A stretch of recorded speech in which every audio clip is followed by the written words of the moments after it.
Good morning, here we go again. I think there's wind today, I think it's probably blowing my voice towards the microphone. But day 4, yes, and as one of the podcasts says, it's sort of like rinse and repeat. Every day sort of starts following the same sort of pattern. Obviously get up, try and have some breakfast if you can, which I've just done in a little cafe. Get yourself together, do your stretching, and off you go again for the next day's walk, adventure even. Today I'm walking from Esposende, where I finished yesterday. Nice little lighthousey thing, or chapel, I'm not really sure what it is actually, it was shut.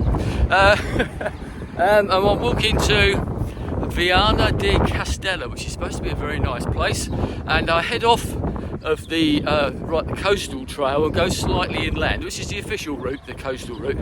But we're expecting, it's not really, as you can see, not quite the blue skies that we had yesterday, and we are expecting rain pretty much any time during the day, you know. But what it seems to do here is, if it does rain, then it get it over with.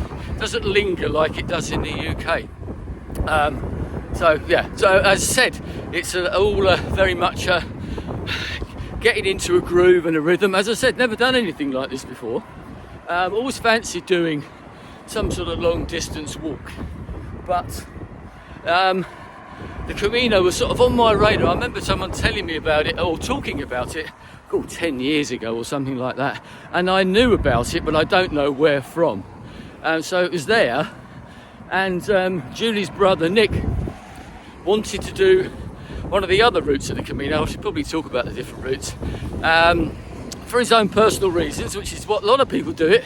They do this walk for their own reasons, and maybe I should talk about that type of thing as well at some time. And so he said he fancied doing it, and I remember it was actually a family, the sort of Julie's family meal, and alcohol had been taken, it must be said, and so me and Nick were having this conversation, winding our way back to their house after the meal, and he mentioned this, and of course straight away I go, oh yeah, I'd love to do that. I said, but I'm not just going to do a short distance, because what you can do, because at the end of this, maybe I should talk about it, you get something called a Compostela after Santiago de Compostela. Compostela means field of stars, by the way, and it's a certificate you get from the cathedral, from the Pilgrims office, to say that you've walked the Camino, whichever one it is, to Santiago.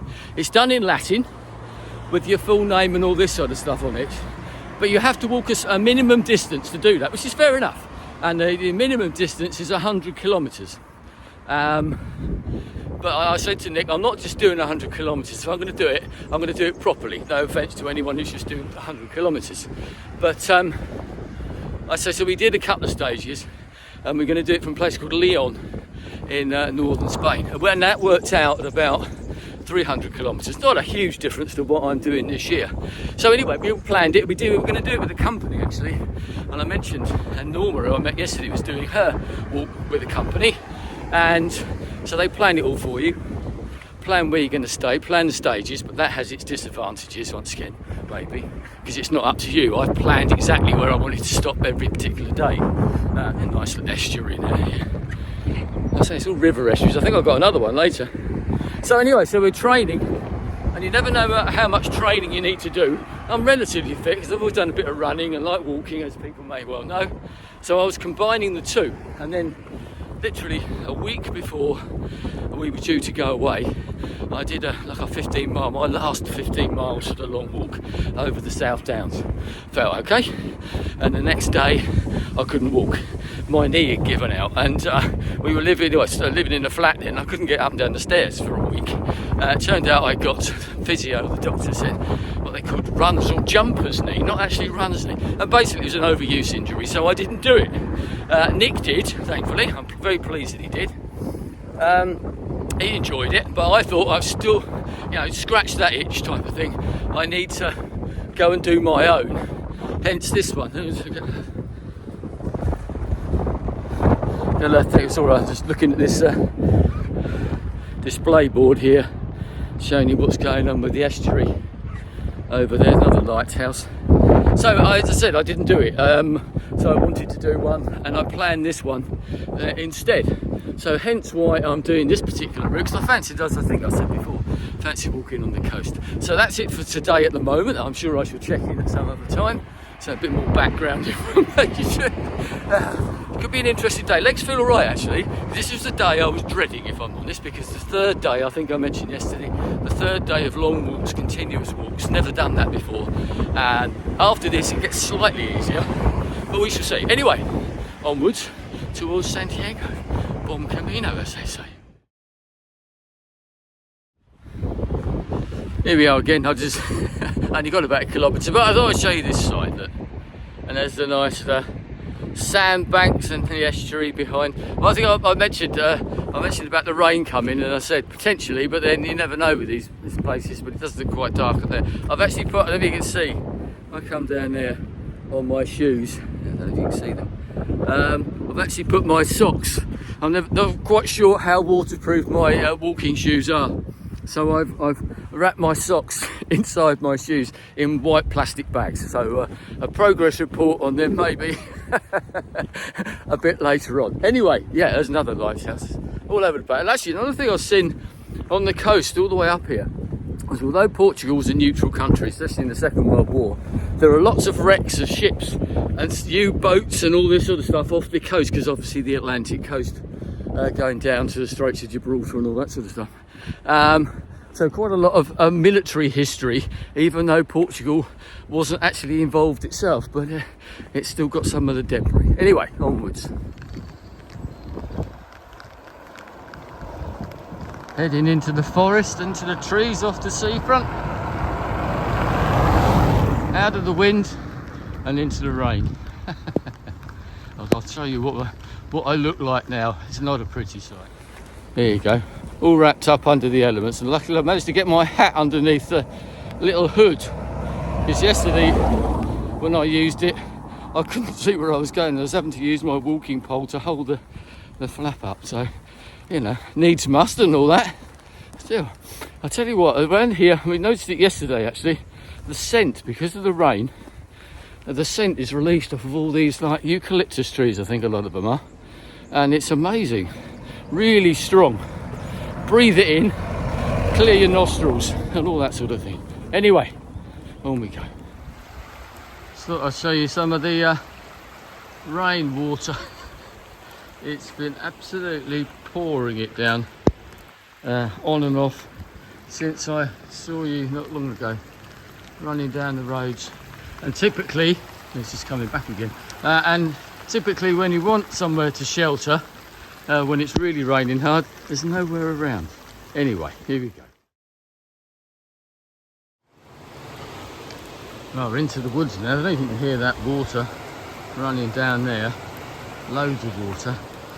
Lovely path, but obviously it's now getting a bit wet. So once again, the pine needles and everything.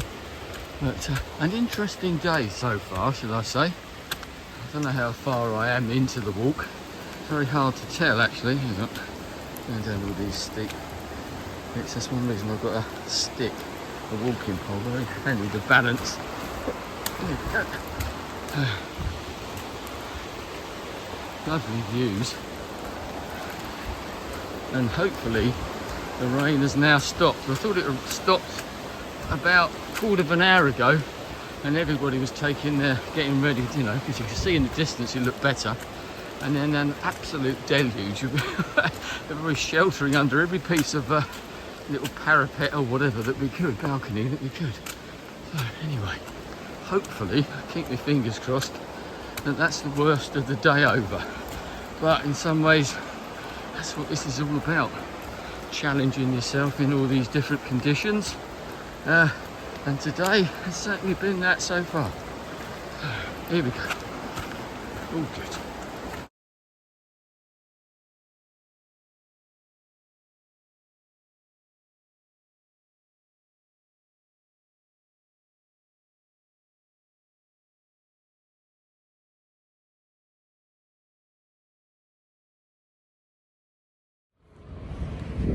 Hello.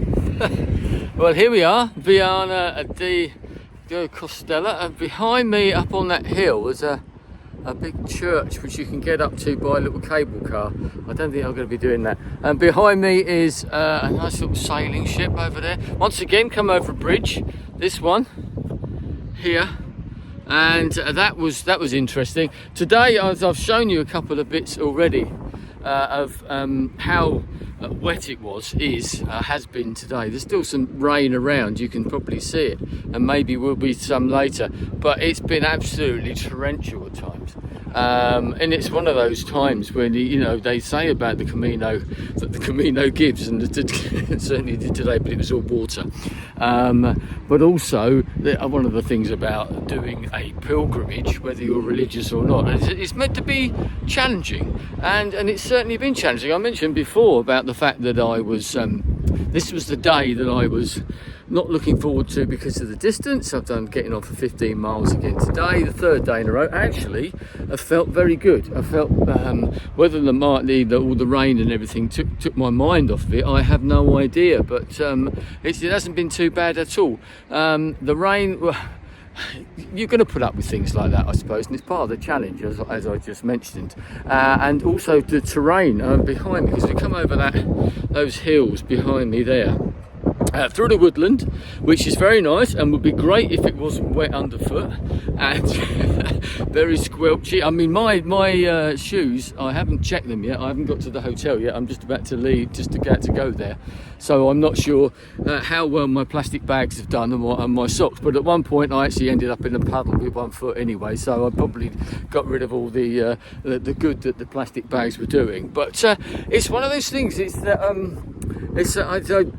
something that I found which is called the sort of serenity prayer. As I said, I'm not religious at all, but what that says basically is along the lines of have the sort of serenity to accept things that you can't change, the courage to change those things that you can, and the wisdom to know the difference between the two. And today you've had to put up with that, because we can't change the weather. You have to put up with it, and in the end you just sort of get on with it. And you know, I've got my poncho. I've had that. You know, they say there's no such thing as bad weather, just a sort of bad clothing type of thing. I'm not sure I totally agree with that, but I've got the clothing, and that's what you do. You prepare, and you come, and you accept what's given and what's thrown at you, because that's what these journeys are all about, in a way. As I said, you can't change the weather, so what's the point of getting too uptight about it? In the end, because of the challenge and that, I end up sort of almost laughing at it, and you think, well, okay, you know, we've all been there, haven't we? We've got absolutely soaked, and you think, I can't really get any wetter, so I might as well just accept it and laugh about it or something like that. But not worth getting annoyed. So there you go. But anyway, I say it's been a good day in a way. Lots of rain, lots of challenging conditions. Actually, when I came over that bridge earlier on, it's been one of those days that I've been putting on and taking off the poncho just about every 10 minutes. But I say it's been pretty torrential at times. And just got to the other side of that bridge, just to come over that bridge. Once again, another river crossing. And the heavens opened, and then walking over the bridge, the wind is coming down from the sea down the river, and it was amazing. Just the other side there was a little cafe, and I could see all these sodden peregrinos, pilgrims, going into this cafe. So so we all sort of gathered in there, sort of dripping, and having a bite of something to eat and that sort of stuff. But it's that sort of the Dunkirk blitz spirit, you know. They're all getting on with it. We're all doing the same thing. As I said, we're all in the same boat. We're all suffering in the same way. There's all those sort of knowing glances and smiles and all that sort of stuff, and conversations that break out because of all that. So yes, so as I said, a day that I wasn't necessarily looking forward to in some ways, but it's turned out very well, I think. So I'm very pleased. Let's see what happens tomorrow, shall we? Thanks for watching if you're still here. Cheers. Buen Camino, or Bon Camino in Portugal, isn't it?